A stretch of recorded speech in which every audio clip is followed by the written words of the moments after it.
Hello అండి. Welcome back to my channel. ఈరోజు ఈ వీడియోలో ఇగోండి కొత్తగా నేర్చుకునేవారు సింపుల్‌గా డ్రెస్ ఎలా కట్ చేసుకోవాలి అనేదైతే వీడియోలో చూపిస్తానండి. ఇప్పుడైతే చూడండి, ఈ డ్రెస్ అయితే 40 సైజ్ అనమాట. ఈ డ్రెస్ కూడా ఎలా కట్ చేసుకోవాలనేదైతే కొత్తగా నేర్చుకునేవారు ఏ విధంగా ఫోల్డింగ్ చేయాలి, అలా లైనింగ్ ముందు ఎలా మెజర్ చేసుకోవాలి, మెజర్మెంట్ ప్రకారం ఏ విధంగా మార్కింగ్ చేసుకోవాలనేదైతే ఈ వీడియోలో చూపిస్తానండి. వీడియో చివరి వరకు చూడండి ఫ్రెండ్స్. వీడియో నచ్చితే ఒక లైక్ చేయండి. సో ఇప్పుడు వచ్చేసి ఇదిగోండి, క్లాత్ అనేది ఎక్కువ వేస్ట్ కాకుండా ఆది డ్రెస్ ఉంటుంది కదండి, ఆ డ్రెస్ ఇచ్చారనుకోండి, కిందన ఉంటుంది కదా ఫోల్డింగ్ చేసి కుడతాం కదా, అక్కడ ఎంత ఉందో చూసుకోండి. అంత లెంత్ కంటే ఒక 1 ఇంచ్ ఎక్కువ తీసేసుకొని ఆ క్లాత్ వరకు ఫోల్డింగ్ చేసుకోండి. ఇలా 4 ఫోల్డింగ్ అంటే డబుల్ ఫోల్డింగ్ చేస్తే 2 లేయర్స్కి వస్తుంది అనమాట. మిగతా క్లాత్ తీసేస్తే సరిపోతుంది. ఇందులోనే ఇప్పుడైతే మనం మార్కింగ్ చేయాలి. వీళ్ళు వచ్చేసి 8.5 ఇంచుల వరకు చెస్ట్ లూజ్ మార్క్ చేస్తున్నారు. అలాగే ఇగోండి 14 ఇంచెస్ లేదా 13.5 వరకు అయితే 14 ఇంచెస్ వరకు నడుము లూజ్ అండి. అలాగే హిప్ వచ్చేసి 19 లేదంటే 20 ఇంచుల వరకు మార్క్ చేసుకోవచ్చు. హైట్ని బట్టి హిప్ కూడా మార్క్ చేసుకోవాలండి. 21 వరకు ఉంటుంది, ఇంకా ఎక్కువైతే ఉండదు. అంటే ఇంకా ఎక్కువ పెట్టేసామనుకోండి కిందికి, ఇంకా పట్టేస్తుంది అనమాట. అప్పుడైతే ఇంకా డ్రెస్ అనేది ఫిట్టింగ్ అనేది కుదరదు. ఫస్ట్ అయితే ఇలా మార్క్ చేసుకోండి. ఇలాగా లైన్ గీసేసుకున్నాం అనుకోండి, ఇందులోనే ఇప్పుడు మన మెజర్మెంట్ ఏ విధంగా తీసేసుకున్నామో మెజర్మెంట్ ప్రకారం కట్ చేసుకోవాలి. సో ఇప్పుడు వచ్చేసి నెక్ షోల్డర్ వచ్చేసి 6 ఇంచులు అనమాట. ఎందుకంటే 40 సైజ్ కదండి, అందుకోసం అయితే 6 ఇంచులు అయితే తీసేసుకోవాలి. ఇక్కడ డౌన్ అయితే 6.5 ఇంచులు అయితే తీసేసుకోవాలి. అయిపోయిందండి. ఇప్పుడు ఇలాగా గీసేయండి.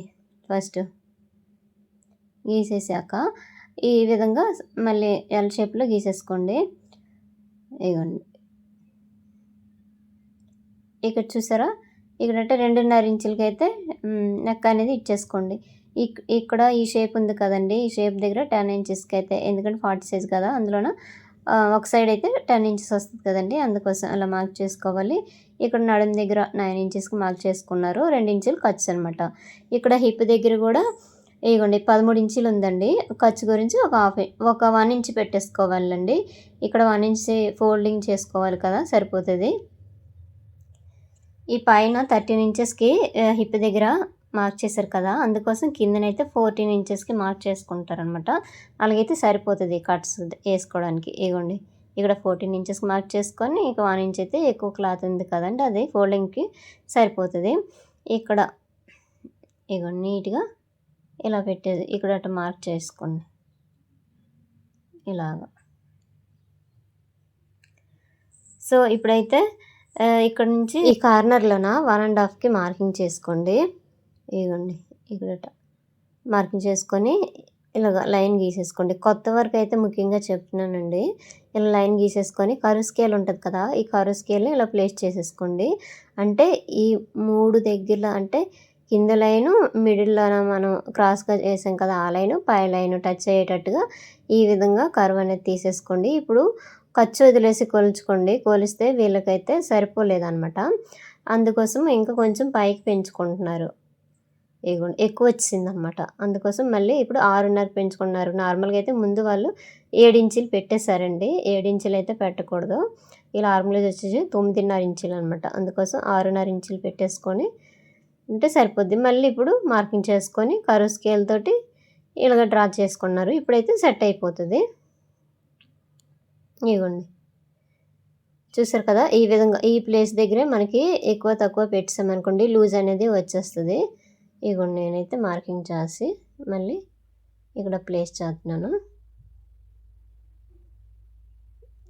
ఇలాగ చెక్ చేసుకుంటే సరిపోతుంది అనమాట. సరిపోయిందండి. ఇంకా కొంచెము తక్కువ రావాలనుకోండి, ఇంకా కొంచెం గీట్ అనేది పైకి పెంచుకోవడమే. ఇదిగోండి 10 ఇంచులకు అనమాట మార్కింగ్ చేసి మళ్ళీ ఒకసారి కొలుస్తున్నాను. ఇదిగోండి, 1-2 సార్లు కొలుచుకుంటే మంచిదండి. సో లేదంటే ఎక్కువ తక్కువ చేస్తే మనకి ఒగ్గులు అనేవి వచ్చేస్తాయి. ఇక్కడ షేప్ అనేది ఇలాగ ఇచ్చేసుకోండి. ఇప్పుడు మార్కింగ్ చేస్తున్నాను కదా, ఈ విధంగా షేప్ అనేది ఇచ్చేసుకొని కటింగ్ అనేది చేసేసుకోండి. ఇదిగోండి, ఇలాగ ఈ పైన కొంచెం అయితే ఈ మద్దు పాటు ఉంటుంది కదా, అదైతే తీసేయాలి. ఇలా రౌండ్ అనేది ఇచ్చేసుకోండి. ఇప్పుడు రౌండ్ ఏ విధంగా మార్కింగ్ చేసామో అదే విధంగా ఇలా కట్ చేసేయాలి. నీట్గా ముందు లైనింగ్ అనేది కరెక్ట్గా ప్లేస్ చేసుకొని కటింగ్ అనేది చేసేసుకోండి. ఇక్కడ కార్డ్ పెట్టుకోండి, మార్కింగ్ అనమాట.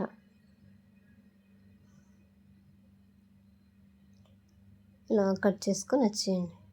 సో అయిపోయిందండి. ఇక్కడ ఒక డాట్ పెట్టుకోండి. ఇది హిప్ దగ్గర అనమాట. ఈ 3 మెజర్మెంట్స్ తప్పకుండా తెలుసుకోవాలండి. చెస్ట్ దగ్గర, అలాగే నడుము, హిప్, ఈ 3 కొలతలు తెలిస్తే సరిపోతుంది. సో ఇప్పుడైతే హ్యాండ్స్ కట్ చేస్తున్నారు చూడండి. హ్యాండ్కి వచ్చేసి ఫోల్డింగ్ అనేది మన వైపు ఉండాలి. ఇవ్వండి, ఒక 1/2 ఇంచ్ వరకే పెడుతున్నారు పైపింగ్ అనేది వేసుకోవడానికి. హ్యాండ్ పొడుగు వచ్చేసి 8 ఇంచులు పెట్టారండి. ఇలా ఇప్పుడు వీడియోలో చూపిస్తున్నాను కదా, ఈ విధంగా మార్కింగ్ చేసుకొని డౌన్ అయితే 3.5 ఇంచులు పెట్టేసుకొని ఇలా లైన్ అనేది ఇచ్చేసారు. తర్వాత ఇక్కడ ఇవ్వండి, ఇక్కడ నుండి కొలిస్తే క్లాత్ అనేది చాలలేదన్నమాట. ఇలా చాలినప్పుడు ఏం చేయాలంటే పైన 2 లేయర్స్ వచ్చేసి కొంచెం ముందుకు జరుపుకొని మళ్ళీ మార్కింగ్ చేసుకోవడమే. ఇక్కడ నుండి ఇలాగ చూసుకొని 9.5 ఇంచులకి అయితే ఇప్పుడు సరిపోయింది. ఈ 2 లేయర్స్కి అయితే పైన అయితే ఖర్చు పెట్టాలన్నమాట. ఖర్చు దగ్గర అయితే జాయింట్ చేయాలి వేరే క్లాత్. ఇదిగోండి, వీడియోలో చూడండి నేను హ్యాండ్ అనేది ఏ విధంగా కట్ చేస్తున్నారో. ఇదిగోండి, కొత్త వరకు అయితే ఈ స్కేల్ బాగా ఉపయోగపడుతుందండి. ఈ కరువు తిరగాలంటే ఈ కార్నర్లోన 2 ఇంచులకి అయితే మార్కింగ్ అనేది చేశారు. ఇక్కడ నుంచి ఇలాగా చూసారు కదా, ఆ మార్కింగ్కి కలుపుతూ కరువు అనేది ఇలాగా చేసేసుకుంటే సరిపోతుంది. ఇప్పుడు హ్యాండ్ అయితే కరువు అనేది తిరిగిపోయిందండి. ఇక్కడ 30 ఇంచు వరకు అయితే లోతు అనేది తీసేసుకుంటున్నారు. ఇదిగోండి, చూడండి ఏ విధంగా కటింగ్ చేస్తున్నారో. ఇలాగనమాట సింపుల్గా, కొత్త వారైనా సరే సింపుల్గా ఈ విధంగా కట్ చేసుకోవచ్చండి. లూజ్ ఎంత కావాలో అంతవరకు ఉంచేసి మిగతా క్లాత్ అనేది తీసేయాలి. సో ఇప్పుడైతే హ్యాండ్ అయితే అయిపోయిందండి. ఇప్పుడు కటింగ్ చేసేయడమే. ఇదిగోండి, ఇలాగా సేమ్ ఏ విధంగా ఉందో అలాగే కటింగ్ చేసుకొని వచ్చేయాలి. లో కటింగ్ అనేది తర్వాత తీసుకుంటానండి, ఎందుకంటే అక్కడ జాయింట్ పడింది కదా, అందుకోసం. ఇక్కడ డాట్ పెట్టేసుకోండి. హ్యాండ్ అయితే కటింగ్ అయిపోయిందండి. ఇప్పుడు ఒరిజినల్ క్లాత్ తీసేసుకొని ముందు బాడీ పార్ట్లు కట్ చేసుకున్నాం కదా, అవి పెట్టేసి కట్ చేసేయడమే. ఇదిగోండి, కట్ చేస్తున్నాను చూడండి ఈ విధంగా. అయితే ఇదిగోండి, ఈ లైనింగ్ వచ్చేసి ఒరిజినల్ క్లాత్ ఎంత ఉందో అంత పొడుగే పెట్టేసాం కదా, అంత పొడుగు అవసరం లేదండి. ఇక్కడ ఒక 3 ఇంచెస్ వరకు అయితే తీసేయవచ్చు. ఇప్పుడు కట్ చేస్తాను చూడండి. ఇలా మన ఒరిజినల్ క్లాత్ అనేది ఎంత పెట్టేసుకుంటాము. ఇప్పుడు 40 ఉన్నది అనుకోండి పొడుగు, అందులోని లైనింగ్ వచ్చేసి ఒక 4 ఇంచులు అయితే తగ్గించేయాలండి. ఒరిజినల్ క్లాత్ అనేది 40 ఉందంటే లైనింగ్ అనేది 4 ఇంచులు తగ్గించేయాలి. తగ్గించేసి కట్ చేసుకుంటే సరిపోతుంది. ఇప్పుడు బ్యాక్ సైడ్ పార్ట్ తీసేసుకొని ఇలాగ కట్ చేసుకోవడమే. నీట్గా ఇలా ప్లేస్ చేసుకోవాలి.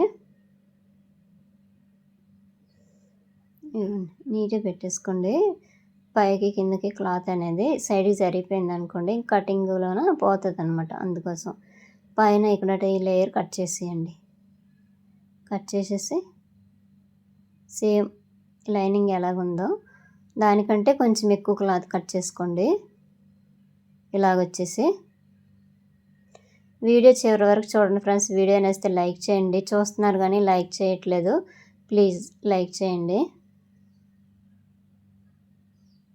సింపుల్గా ఈ విధంగా కట్ చేసుకోవచ్చండి. డ్రెస్ అనేది కొత్త వారైనా సరే ఎక్కువైతే భయపడకుండా కటింగ్ చేసుకుంటే సరిపోతుంది. కరెక్ట్గా బ్లౌజ్ ఫిట్టింగ్ రానవసరం లేదండి, కొంచెం లూజ్ వచ్చినా పర్వాలేదు. సో అయిపోయింది కదండి. ఇప్పుడు హ్యాండ్స్ అనేది లైనింగ్ కింద కట్ చేసాం కదా, అదే హ్యాండ్ అనేది ఒరిజినల్ క్లాత్ మీద పెట్టేసుకొని కటింగ్ చేసుకోవడమే. ఇగోండి, ఇలాగా కొంచెం క్లాత్ ఉంచేసుకోండి. ఉంచుకొని కట్ చేశాక ఇప్పుడు లైనింగ్ ఒరిజినల్ 2 గమ్ పెట్టైనా జాయిన్ చేసుకోవచ్చు, లేదంటే మిషన్ మీదైనా కుట్టేయవచ్చండి. కుట్టేసి డ్రెస్కి స్టిచ్చింగ్ చేసేయండి. మొత్తం ఈ డ్రెస్ స్టిచ్చింగ్ చేశాక ఏ విధంగా ఉందని ముందైతే చూపించాను కదండి, లాస్ట్లోనే పిక్ అనేది యాడ్ చేస్తాను. వీడియో నచ్చితే లైక్ చేయండి. Thank you. సో ఇదేనండి ఫోటో. మొత్తం కుట్టేశాక ఈ విధంగా వచ్చింది. Thank you for watching. Thank you.